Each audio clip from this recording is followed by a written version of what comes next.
Assalamualaikum warahmatullahi wabarakatuh. Perkenalkan, nama saya Anggina Nola. Saya di sini akan mempresentasikan hasil analisis resiko Dream Prime. Baik, yang pertama itu latar belakang.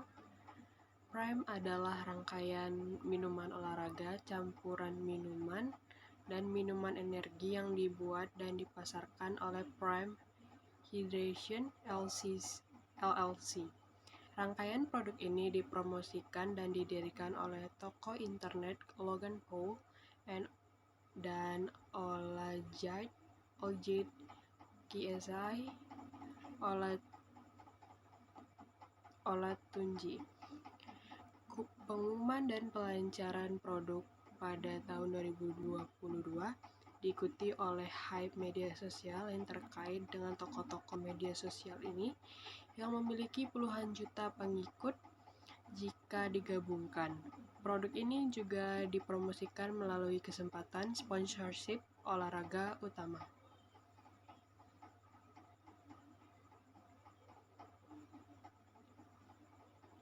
Mengidentifikasi risiko. Yang pertama itu risiko pasar.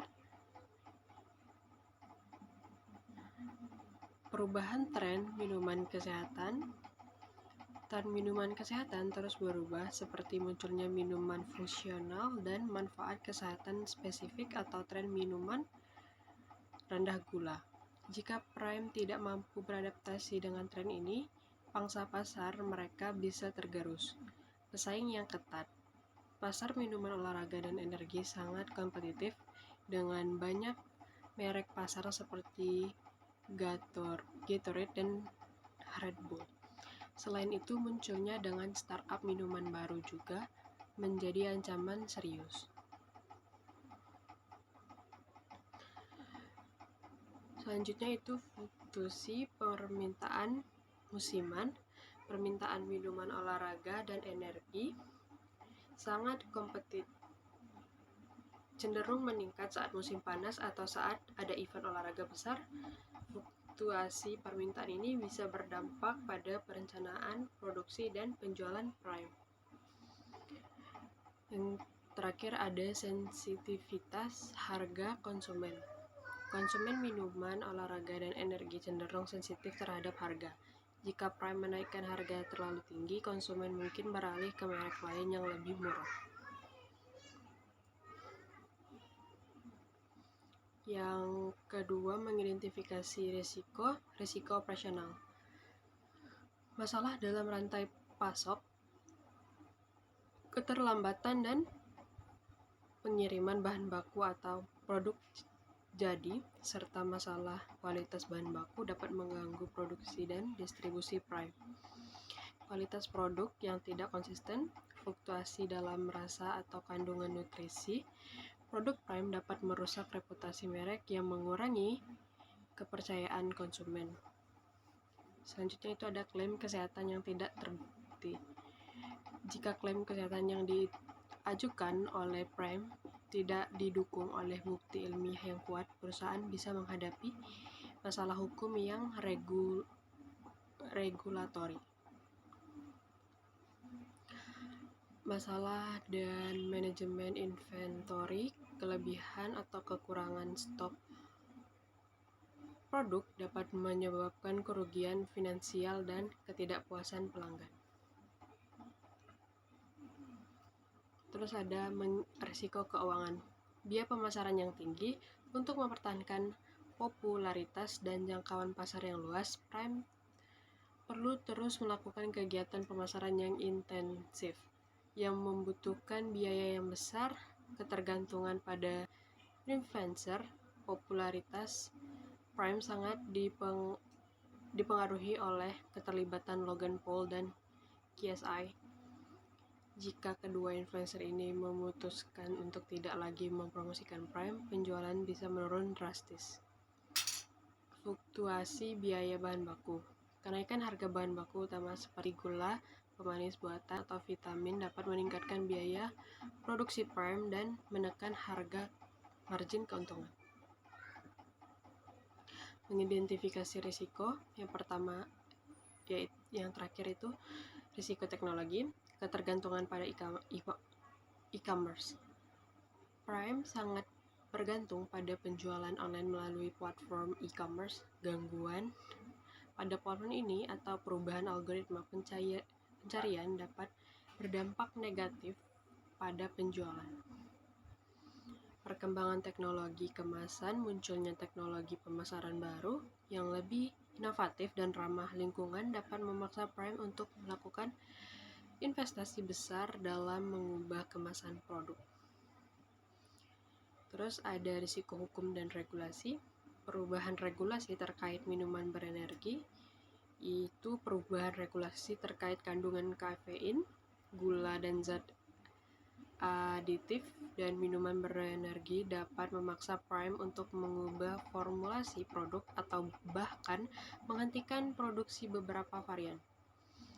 Yang kedua itu tuntutan hukum terkait klaim produk.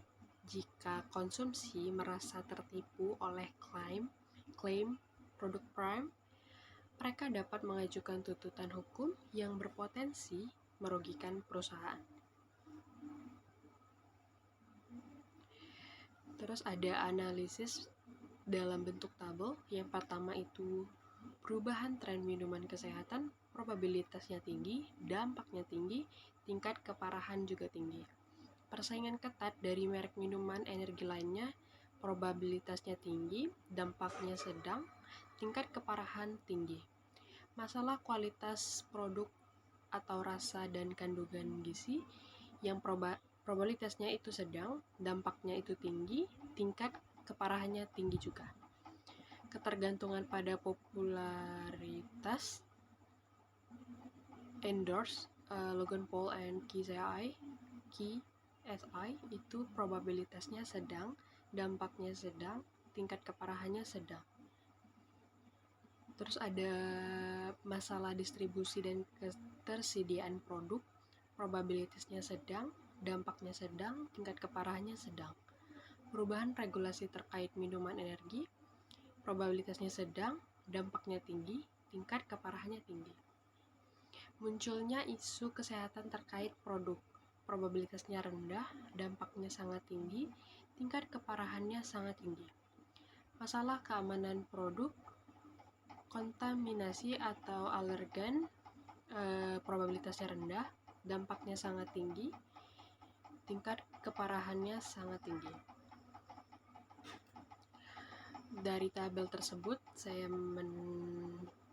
mencari evaluasi risiko. Yang pertama itu pengelolaan risiko, terus mengembangkan varian rasa dan formula baru yang sesuai dengan tren kesehatan terkini, seperti minuman rendah gula, kaya protein, atau mengandung bahan-bahan alami yang sedang populer.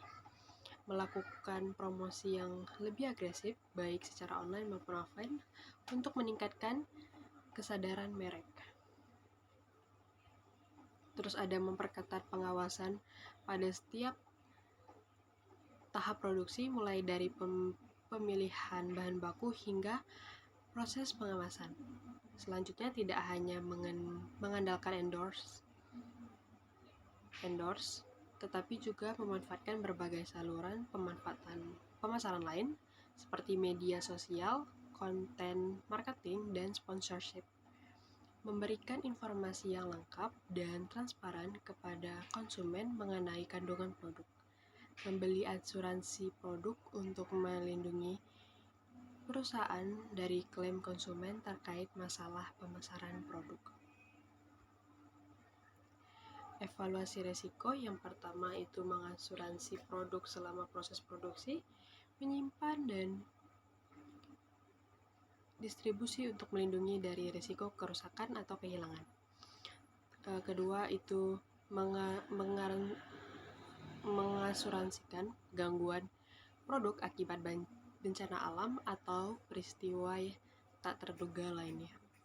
Membeli asuransi tanggung jawab produk untuk melindungi perusahaan dari tuntutan hukum konsumen. Evaluasi risiko dari penerimaan risiko. Menerima risiko fluktuasi nilai tukar mata uang, namun dapat melakukan hedging atau diversifikasi mata uang untuk meminimalkan dampaknya. Menerima risiko perubahan tren konsumen sebagai bagian dari dinamika pasar perusahaan luas, lalu siap untuk beradaptasi dengan perubahan tersebut. Terus ada rencana kontingensi. Jika tren beralih ke minuman berbasis tumbuhan, maka perusahaan dapat mengembangkan lini produk baru seperti jus sayur, organik, dan minuman fermentasi. Selanjutnya, meluncurkan rasa limited edition yang bekerja sama dengan influencer lokal atau mengadakan kompetisi desain kemasan untuk melibatkan konsumen. Selanjutnya, ada mengimplementasikan sistem pelacak kualitas produk untuk menggunakan teknologi terbaru atau mengadakan pelatihan bagi karyawan terkait pentingnya menjaga kualitas produk. Baik, kesimpulan berdasarkan dari data risiko yang disajikan, perusahaan Drink Prime ini menghadapi beberapa tantangan signifikan: perubahan tren konsumen terhadap minuman kesehatan, persaingan yang ketat dari merek lain, dan potensi masalah kualitas produk merupakan risiko utama yang dapat menghambat pertumbuhan bisnis. Selain itu, ketergantungan pada popularitas endorse, masalah distribusi, serta perubahan regulasi juga menjadi faktor yang perlu diwaspadai. Risiko paling kritis adalah munculnya isu kesehatan dan masalah keamanan produk. Dapat berdampak sangat buruk bagi reputasi dan keberlangsungan bisnis. Oleh karena itu, perusahaan perlu memiliki rencana kontingensi yang berkomprehensif untuk mengatasi berbagai risiko tersebut dan menjaga keberlanjutan bisnis. Baik, sekian dari presentasi saya akhiri dengan wassalamualaikum warahmatullahi wabarakatuh.